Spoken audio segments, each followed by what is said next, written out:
প্রতিদিন যদি 1 মিনিট আমি আমল করি আর এটা নিয়মিত করি আমার মৃত্যু পর্যন্ত, ইনশাআল্লাহ দেখা যাবে আমার আমলনামায় আমলের বিশাল পাহাড় জমা হয়ে গেছে। কিভাবে সেটা, কিসে আমল আমরা 1 মিনিটের ভিতরে এত আমল করতে পারি?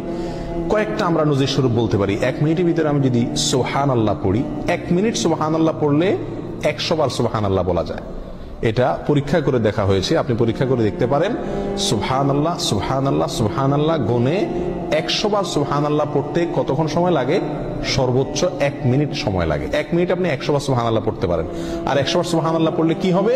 সহিহ মুসলিম হাদিসে আসছে, নবী সাল্লাল্লাহু আলাইহি ওয়াসাল্লাম বলেছেন, কেউ যদি 100 বার সুবহানাল্লাহ পড়ে, আল্লাহ সুবহানাহু ওয়া তাআলা তাকে 1000 নেকি দান করেন।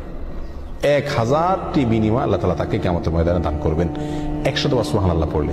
তাহলে প্রতিদিন যদি আমি 1 মিনিট সুবহানাল্লাহ পড়ি শুধুমাত্র, তাহলে প্রতিদিন আমি 1000 করে নেকির মালিক হয়ে গেলাম। 30 দিনে 30,000। এভাবে হিসাব করেন সারা বছর, সারা জিন্দেগি কি পরিমাণ দাঁড়াবে ইনশাআল্লাহ।